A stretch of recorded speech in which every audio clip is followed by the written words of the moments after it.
بلوچستان کے اندر ایک مرتبہ پھر پاکستان کی سیکورٹی فورس کو بھارت کے کہنے پر دہشت گردوں نے نشانہ بنایا ہے۔ آپ کو یہ بتا دیں کہ اس حملے کے نتیجے میں پاکستانی آرمی کے 3 جوان شہید ہوئے جبکہ ایک بریگیڈیئر آفیسر شدید زخمی ہو گیا۔ ناظرین آپ کو بتا دیں کہ بھارت کے شہ پر بلوچستان کے اندر دوبارہ ہارڈ کور ٹیررزم ایک پلان کے تحت لائی جا رہی ہے۔ آگے چل کر اس تمام تر حملے کی ڈیٹیل کے بارے میں بات چیت کریں گے اور D G I S P R major general Babar Iftikhar نے ایک بڑا خلاصہ کیا ہے کہ پاکستانی فوج نے بھارت کی سائبر اٹیک کو ناکام کر دیا ہے۔ سائبر اٹیک کس وجہ سے بھارتی فورسز پاکستان کے اوپر کر رہی ہیں، اس کے پیچھے کیا منشا ہے، آج کی اس ویڈیو میں بڑے بڑے خلاصے کریں گے۔ چھوٹی سی گزارش ہے کہ ہمارے یوٹیوب چینل حسنات ٹی وی کو سبسکرائب کیجئے، گھنٹی کے نشان کو دبائیے تاکہ لیٹسٹ نیوز آپ تک پر وقت پہنچتی رہے۔ ناظرین سب سے پہلے بات کرتے ہیں سائبر اٹیک کے بارے میں۔ تو بھارت کی خفیہ ایجنسیاں لگاتار پاکستان کے اوپر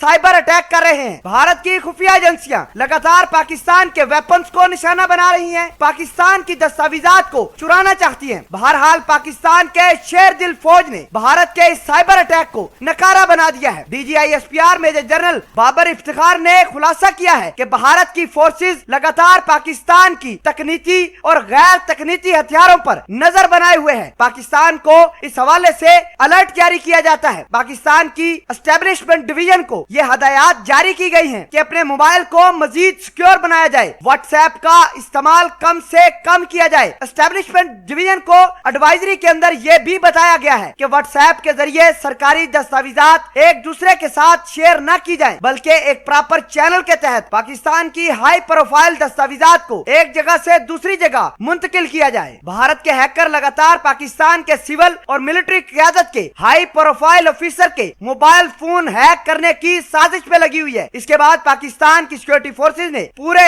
کے پورے اسٹیبلشمنٹ ڈویژن کو ایڈوائزری جاری کر دی ہے اور بابر افتخار صاحب نے یہ تمام تر کہانی پوری دنیا کے سامنے بھارت کی بتا دی ہے۔ ناظرین اب بات کرتے ہیں پاکستان کے اندر خصوصاً بلوچستان کے اندر ہارڈ کور ٹیررزم کی۔ تو لگاتار بھارت بلوچستان کے اندر پے در پے حملے کر رہا ہے۔ آج کی لیٹسٹ ترین کارروائی بلوچستان کے اندر ہوتی ہے جس کے نتیجے میں دہشت گردوں نے پاکستان کی سیکورٹی فورسز کو نشانہ بنایا۔ 3 جوان پاکستان کے شہید ہو گئے۔ اطلاعات یہ ہیں کہ پاکستان کا ایک بریگیڈیئر آفیسر بھی اس حملے میں شدید زخمی ہوا ہے۔ آپ کو یہ بتا دیں کہ بھارت لگاتار بلوچستان کا امن تباہ کرنے کے لیے بلوچ لبریشن آرمی کو استعمال کر رہی ہے، ان کو پیسے دے رہی ہے، ان کو فنڈ مہیا کر رہی ہے۔ اس کے علاوہ جتنے بھی ویپن بلوچ لبریشن آرمی استعمال کر رہی ہے وہ سارے کے سارے بھارتی ہیں۔ آپ کو یہ بھی بتا دیں کہ بھارت نے پاکستان کے اندر ایک محاذ کھول دیا ہے، وہ بی ایل اے بلوچستان کا ہے۔ بلوچستان کے اندر لگاتار پاکستان کی سیکورٹی فورسز کو بھارت نشانہ بنا کر بلوچستان کا امن تباہ کر رہا ہے۔ پاکستان کے اندر ایک پلاننگ کے تحت ہارڈ کور ٹیررزم لائی جا رہی ہے۔ ناظرین آپ کو یہ بتا دیں کہ پاکستان کی سیکورٹی فورسز نے سرچ آپریشن کے دوران دہشت گردوں پر کاری ضرب لگائی ہے جس کے نتیجے میں بھاری تعداد میں دہشت گردوں سے اسلحہ بارود برآمد کیا گیا ہے۔ 4 دہشت گرد گرفتار کیے گئے ہیں اور اس کے علاوہ